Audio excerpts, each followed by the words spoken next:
Olá, galera! Estamos aí para mais uma de nossas aulas. E como você viu ainda há pouco, nós vamos comentar acerca do efeito dinâmico de movimentação de um corpo. O assunto de hoje é centro de massa, impulso e quantidade de movimento. Vamos começar com o centro de massa. Você pode estar perguntando, centro de massa? Será que é o local onde a massa se concentra? Mais ou menos isso. Para definir um pouco mais precisamente, centro de massa para duas massas. Qual é a definição? Vamos ver? É o lugar geométrico que divide a distância entre esses pontos materiais dados em segmentos inversamente proporcionais às massas dos mesmos. Inversamente proporcional às massas dos mesmos. Como é que ficaria matematicamente isso? Vamos ver? Na figura nós temos corpo de massa M1, corpo de massa M2. Estabeleci também um referencial, em onde eu coloquei logo uma origem. A distância desde a massa M1 até a origem, chamei de x1. E o mesmo fiz para a massa M2, só que agora eu coloquei a distância x2. Vamos imaginar que o centro de massa deste conjunto esteja por aqui, onde a distância vai ser dada por xc. Como, por definição, o centro de massa ele é inversamente proporcional às massas dos mesmos, como é que fica matematicamente? A distância entre eles é inversamente proporcional às suas massas. Agora, eu posso fazer isso de forma mais simples. Como é que fica então? O x do centro de massa, daquela expressão anterior, vai dar este resultado todinho aqui. Notem que é, na verdade, uma média ponderada.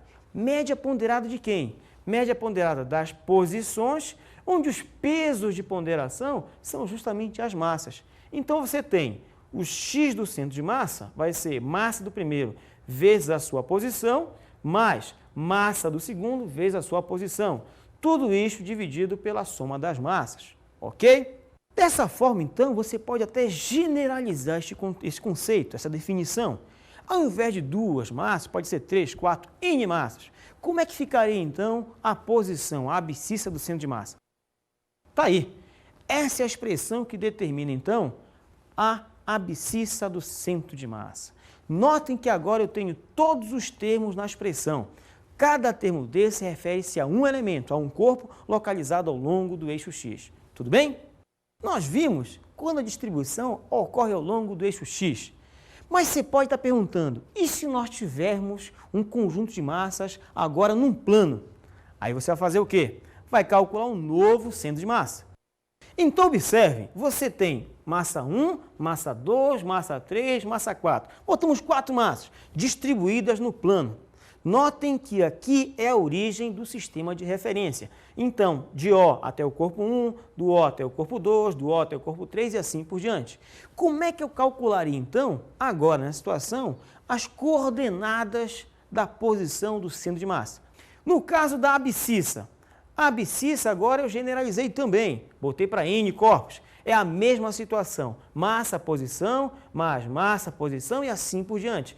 Dividido pela soma das massas. Tantos corpos, tantas parcelas. Essa é a situação. Qual é o outro elemento? É a ordenada. A ordenada de colocação da abscissa. Como é que fica? É a mesma situação. No entanto, ao invés de colocar o x, nós colocamos o y, porque agora é com relação ao eixo dos y. E se de repente não estiver no plano, estiver no espaço? Só vai acrescentar uma terceira coordenada, que é, no caso, a cota, que é o elemento z. Você tem, então, para cada um dos elementos, uma expressãozinha. Massa, posição, dividida, então, pela soma das massas. É assim que você calcula, então, a posição do centro de massa de uma distribuição de corpos. Centro da massa. Interessante. Bom, acho que é hora da gente fazer um exercício. Considere um conjunto de 3 pontos materiais definidos por M, X, Y. O que é isso? M representa a massa em quilogramas, X e Y as coordenadas cartesianas em metros.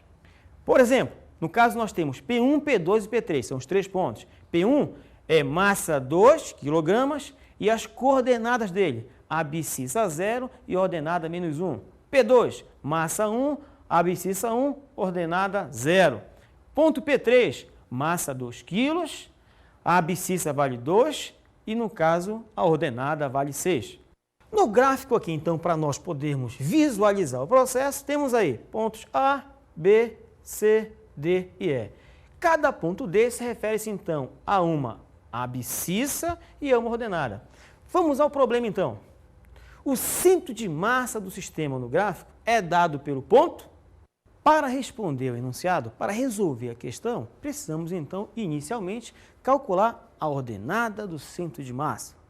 Bom, a ordenada nós já vimos, é o y, e é dado exatamente por essa expressão, massa, posição, dividido pelas massas. Substituindo os dados do problema, no lugar da massa, eu botei o 2, do primeiro ponto, e a ordenada dele, que é menos 1. Somado, massa ordenada, dividido pela soma das massas. Fazendo a operação matemática, chegamos a 10 quintos, o que vai dar exatamente 2 metros. Então, a ordenada do centro de massa dá exatamente 2 metros. Falta aqui, então, a abscissa do centro de massa. Novamente, a abscissa do centro de massa, dado por essa expressão, que é massa, posição, mais massa, posição e assim por diante, que nós já vimos, inclusive. Vamos agora substituir os valores. Massa, abscissa, para cada termo. O resultado disso vai dar, então, uma abscissa de exatamente 5 quintos, ou a abscissa vale exatamente 1 metro. Então, nós já localizamos o elemento. O centro de massa é o ponto A. Continuando, vamos fazer uma relação importante, que é justamente relação entre centro de massa e centro de gravidade. Muito bem, vamos fazer essa relação entre uma coisa e outra. Primeiro, temos que entender o que é cada uma delas. Com relação, por exemplo, ao centro de gravidade. O centro de gravidade é justamente o local onde atua a força-peso. Muito bem. Então, quando um corpo está submetido a um campo gravitacional uniforme, eu posso dizer precisamente que o centro de massa e o centro de gravidade coincidem no espaço. Então, notem, o centro de gravidade e o centro de massa vão coincidir se o corpo estiver submetido, então, a um campo gravitacional uniforme. Sabe qual é a consequência disso? É que, geometricamente, você tem que o centro de massa e o centro de gravidade fiquem exatamente no ponto de centro geométrico mesmo. Como assim? Vamos ver na figura? Na primeira figura, por exemplo, nós temos um quadrado. O centro geométrico do quadrado é justamente o encontro de suas diagonais.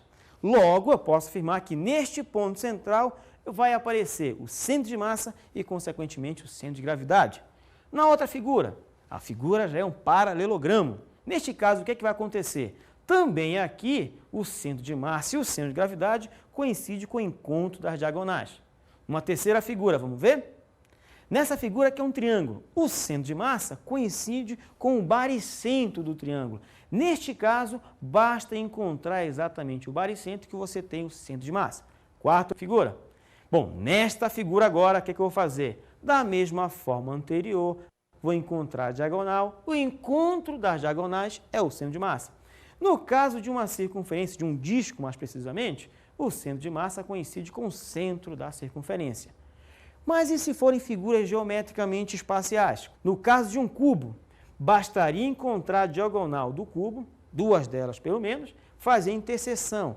O centro de massa e o centro de gravidade coincidem com essa interseção de duas diagonais do cubo. Não é a diagonal da face, é a diagonal do cubo, de um extremo a outro, de um vértice a outro, não tendo um lado como suporte, ok?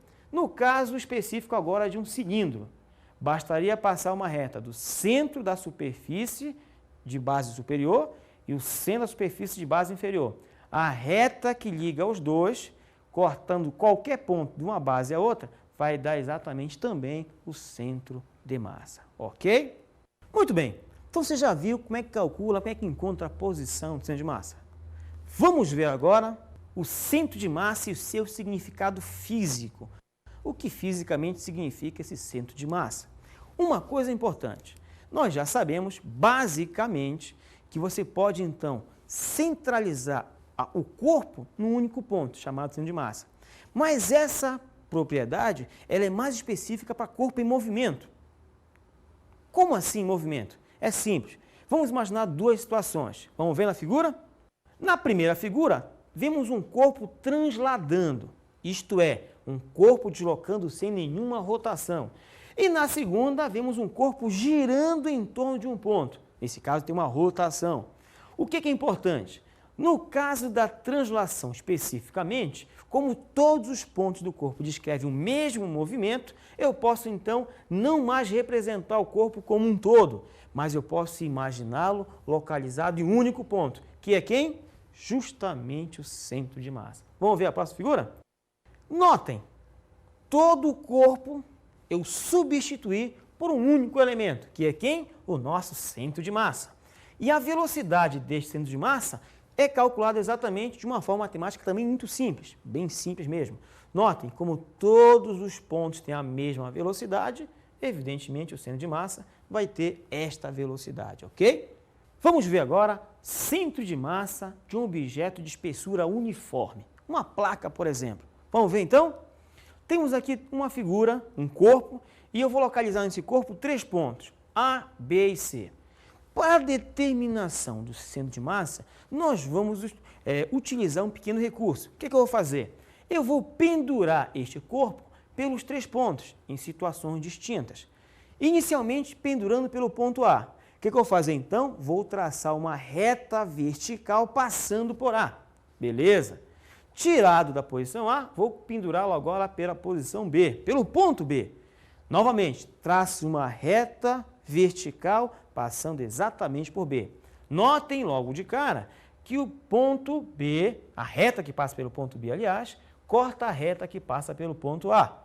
Neste único ponto aqui, beleza. Continuando, vamos agora pendurar o corpo pela posição C. Pelo ponto C, como é que fica então? Está aqui. Notem, nessa situação, eu passei novamente uma reta vertical cruzando C. Coincidentemente, as 3 retas vão se cruzar em um único ponto. Este ponto é justamente o centro de massa deste corpo. Isso pode ser feito para qualquer tipo de corpo. Bastaria fazer exatamente isso. Você pega o corpo, pendura em posições diferentes. Depois de traçar as retas, o ponto de encontro de tais retas vai ser exatamente este centro de massa, que no caso, coincidente com esse ponto que aparece aí, ok? Vamos então a um exercício. Considere a porta OABD indicada na figura. Metade da porta é de vidro e a metade é de madeira. A massa do vidro é 3/5 da massa da madeira. Está aí a figura indicando. Nessa figura nós temos exatamente o que foi dito.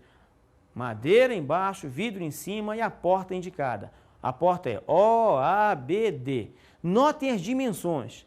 A dimensão da parte de madeira, por exemplo, 0,80 metros na horizontal e 1 metro na vertical. A porta de vidro tem 0,80 metros na horizontal, de 1 para 2, 1 metro na vertical.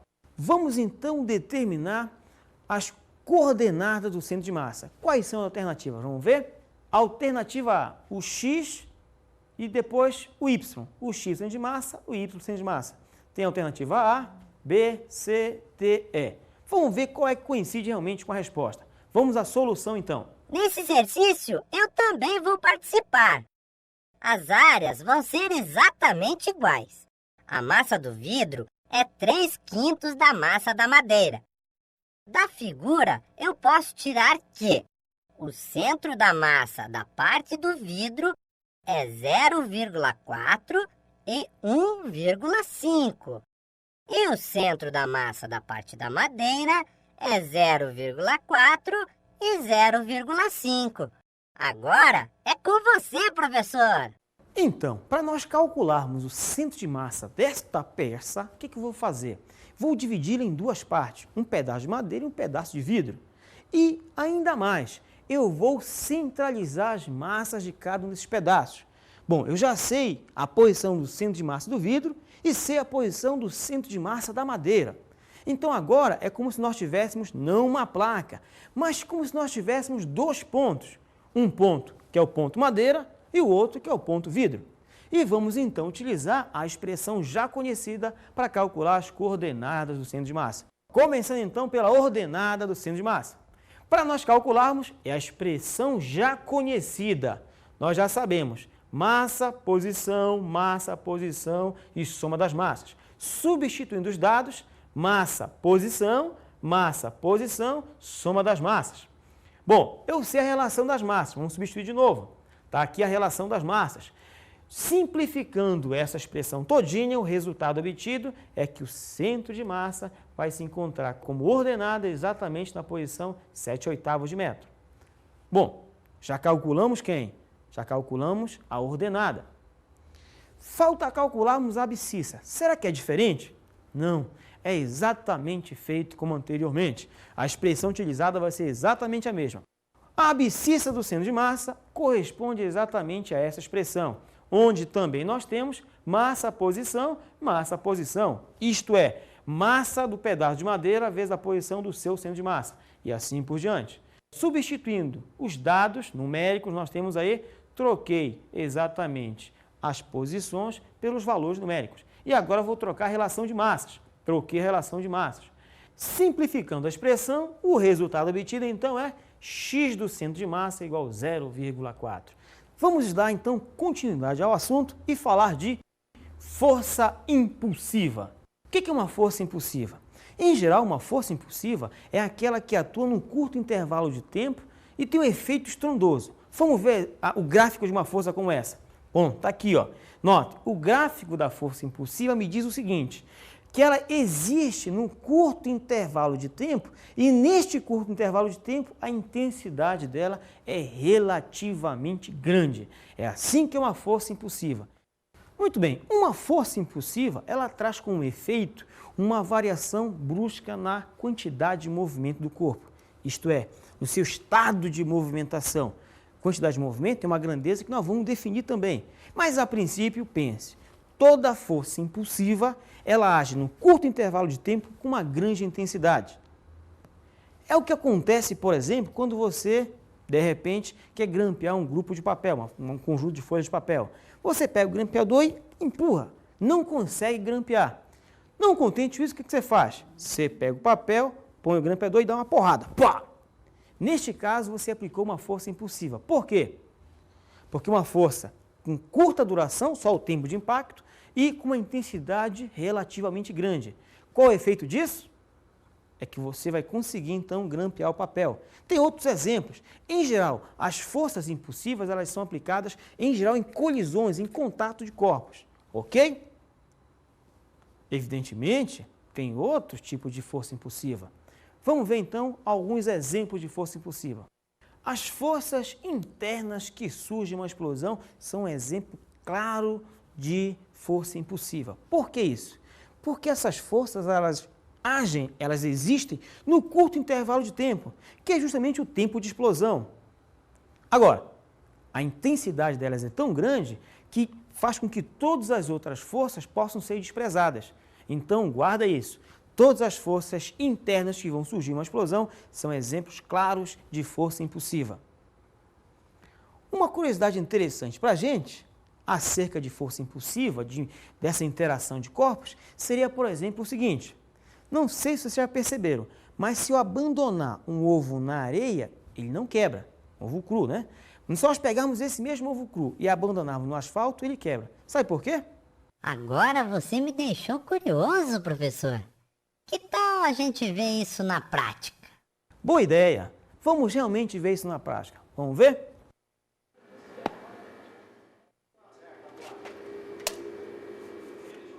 Viu? Quando o ovo caiu na areia, você percebeu que o tempo de interação entre o ovo e a areia demorou bastante? Foi maior? Quando ele cai no asfalto, o tempo de interação é muito curto. Em outras palavras, quando o ovo caiu na areia, você reduziu o impulso, o efeito do impulso, a força. Ao passo que caindo no asfalto, o intervalo de tempo é muito pequeno, a força tem um efeito grande, por isso o ovo vai quebrar. Interessante, né? Essa é a explicação. Um outro exemplo interessante também é quando você salta de uma determinada altura. Qual é a recomendação que tem que ser feita? É que você, logo que caia, tem que encolher as pernas. Não pode cair com as pernas esticadas. Por quê? Porque o efeito disso, o impulso recebido pelo teu pé, vai bater lá na coluna vertebral e você vai ter, com certeza, muitos danos. Então, a noção que nós estamos dando aí é justamente o efeito que a força tem e o intervalo de tempo que ela atua. É essa relação. Na verdade, essa relação gera um elemento físico, gera uma grandeza física. Grandeza física, essa chamada de impulso. O que é o impulso? Como é que você vai entender essa grandeza física? Bom, pelo que nós comentamos, impulso tem a ver com tempo e com força, ou melhor dizendo, com a duração da força aplicada a um corpo. Quanto tempo ela demora de aplicação? Nós vamos ver exatamente o seguinte, que o impulso está diretamente ligado a essa grandeza tempo, ao tempo de aplicação. Vamos ver a definição? Definição matemática de impulso. Essa definição matemática nós vamos fazer de duas formas. Vamos definir o impulso matematicamente a partir de duas condições. Por que isso? Porque eu posso ter uma força constante e uma força variável. Então, vamos começar com a definição de impulso de uma força constante. Bom, essa é a definição. O impulso de uma força constante vai ser igual ao produto da força pelo intervalo de tempo. Vamos especificar cada elemento. I é o impulso da força. F é a força atuante, é quem está atuando no corpo. E ΔT, o intervalo de tempo de atuação dessa força. O que é importante? Importante é ver o seguinte, quando você, por uma dada ação, prolonga o intervalo de tempo, você cria um efeito diferente. Então, vamos ver impulso de força variável. Você pode perguntar, impulso de força variável? Exatamente. Quando você não tem a ação do peso, por exemplo, que é uma força constante, quando a força que atua muda com o tempo, muda de direção, sentido ou coisa parecida, então você tem o impulso de uma força variável. Ah, então o que é exatamente o impulso de uma força variável? Quando é que isso acontece? Quando a força varia com o tempo, como no caso das forças de colisão, que é esse gráfico que aparece aqui. Notem, quando a força varia com o tempo, para cada instante de tempo você tem um valor de força diferente, você vai calcular o impulso desta força, que é uma força variável. Vejamos então, o cálculo é um cálculo gráfico do impulso. Isso implica dizer o quê? Que o impulso é igual à área sobre o gráfico. É exatamente isso. O impulso vai ser a área entre o eixo do tempo e a curva propriamente dita. Esta área vai ser literalmente o impulso desta força variável. Vamos ver então as características do impulso. Como o impulso é uma grandeza física vetorial, o que é que nós temos de características?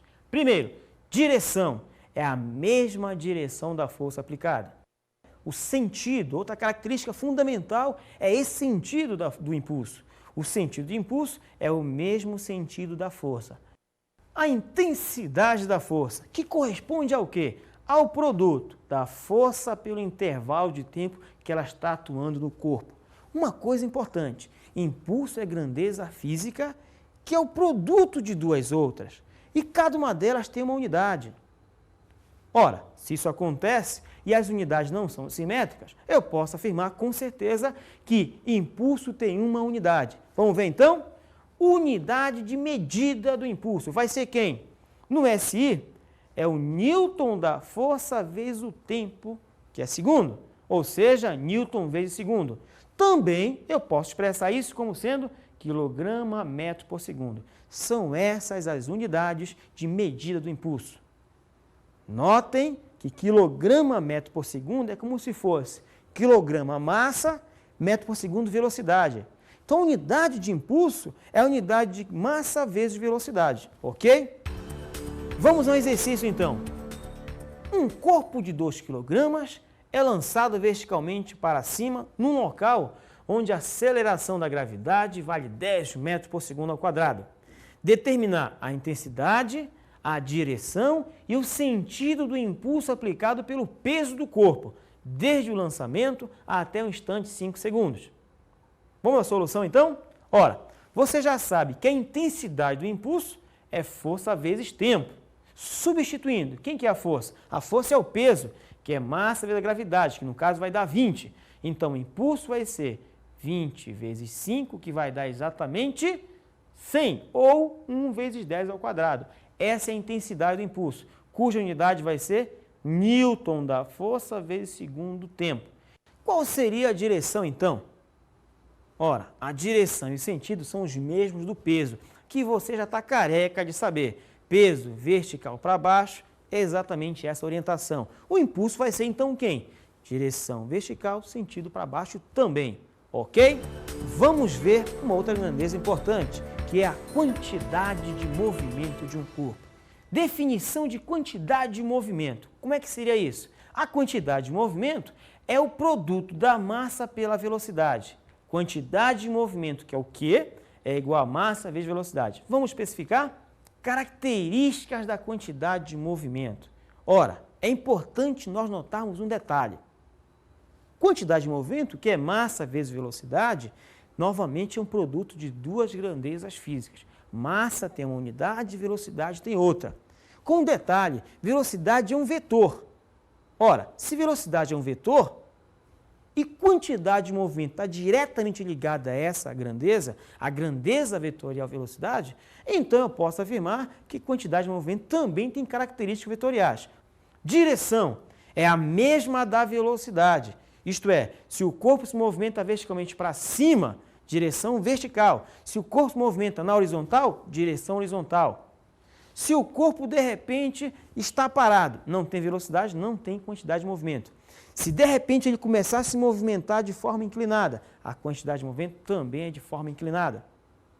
Em outras palavras, não esquece, a direção da quantidade de movimento é sempre a mesma da velocidade. A outra característica é a intensidade. A intensidade da quantidade de movimento vai ser quem? Produto da massa pela velocidade propriamente dita. Aqui eu estou usando os valores. Por exemplo, um corpo tem 2 kg, sua massa e a velocidade é 10 metros por segundo. Então, quem vai ser a sua quantidade de movimento? Pega os 2 kg da massa e o 10 da velocidade. 2 vezes 10, 20. Essa é literalmente a expressão que determina o valor da quantidade de movimento. Produto da massa pela velocidade, somente isso, ok? E a unidade de medida da quantidade de movimento, qual seria? Ora, a unidade de medida vai ser no SI, Newton vezes segundo, que é a mesma coisa que quilograma metro por segundo. Você pode estar pensando, Newton vezes segundo? Mas acabamos de ver que isso é impulso. Tudo bem.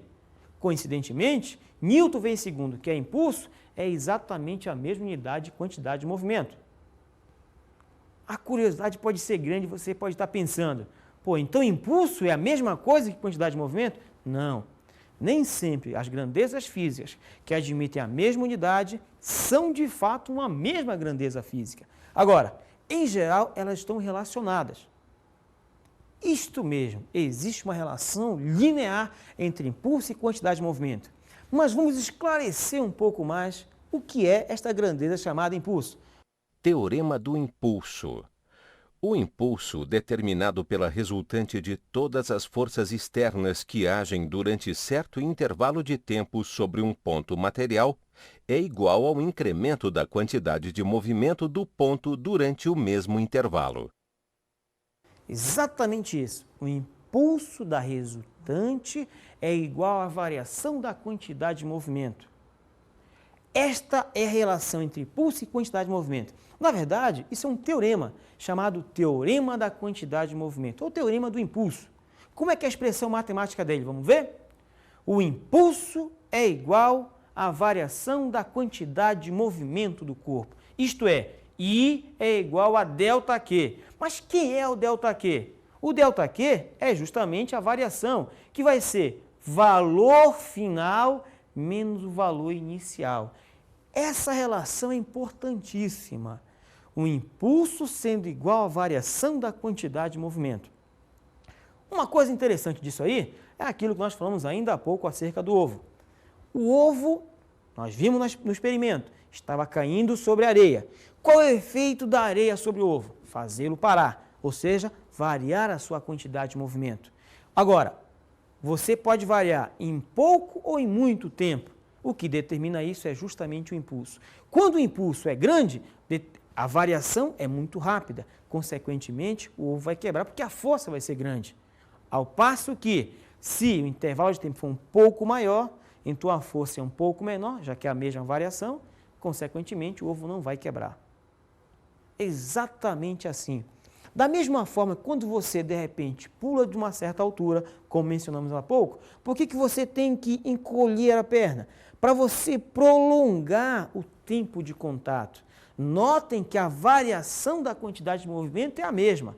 Você tinha uma velocidade e vai parar.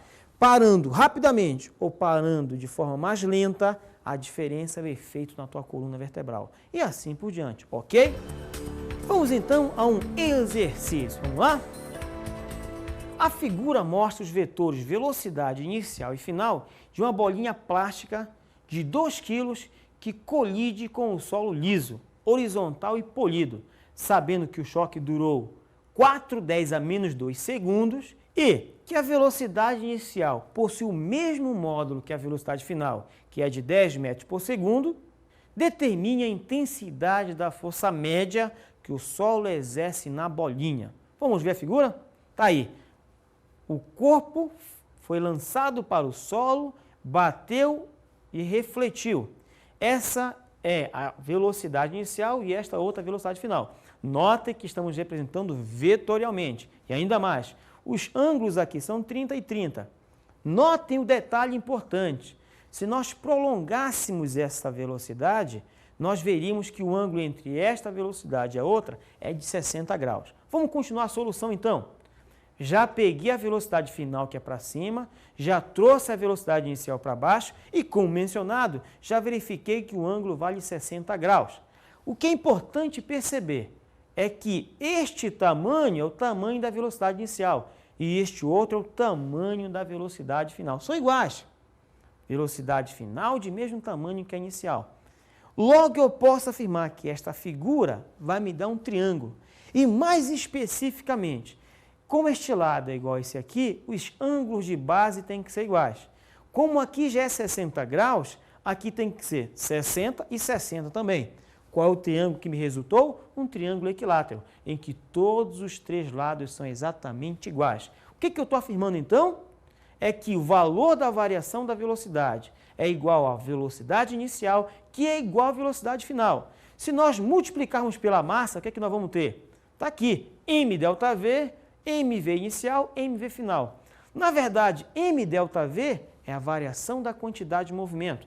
mv inicial é a quantidade de movimento inicial e mv final é a quantidade de movimento final. O que é que nós temos então? Que a variação da quantidade de movimento é massa v inicial ou massa velocidade final. Substituindo os números, temos massa vale 2, velocidade vale 10, então a variação da quantidade de movimento vale 20 kg/metro por segundo. Como nos interessa calcular a força, vamos para o impulso. Do teorema do impulso, nós temos o impulso é igual à variação da quantidade de movimento. Então, o impulso vale 20. Substituindo a definição de impulso, ora, impulso não é força vezes tempo? Consequentemente, eu tenho força vezes tempo igual a 20. Se nós substituirmos o tempo que foi dado no problema, porque foi dito quanto é que é. Como é que fica então? Força vezes o tempo. 4/10 a menos 2, que é dado do problema. Se eu pegar esse cara e passar dividindo, o resultado final vai ser igual a quem? Que a força vale 5/10 ao quadrado newtons. Esse é o valor da força média que atuou. Não se está afirmando que atuou uma força de exatamente 5/10 ao quadrado newtons. Eu estou dizendo que, em média, o valor da força durante a interação é exatamente este. Ok? Bom, com isso, vamos às nossas dicas de estudo, ok? Vamos lá?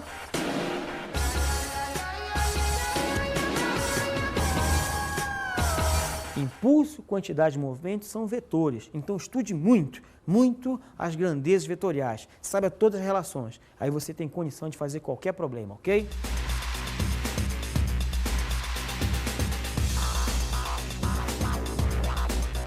Na aula de hoje, falamos sobre centro de massa. Local onde se localiza toda a massa do corpo. Vimos um impulso. Impulso, grandeza física vetorial que relaciona força e tempo. E a quantidade de movimento. Grandeza que relaciona a parte dinâmica do movimento, que é a inércia, a massa e a velocidade, que é o próprio movimento. Bons estudos!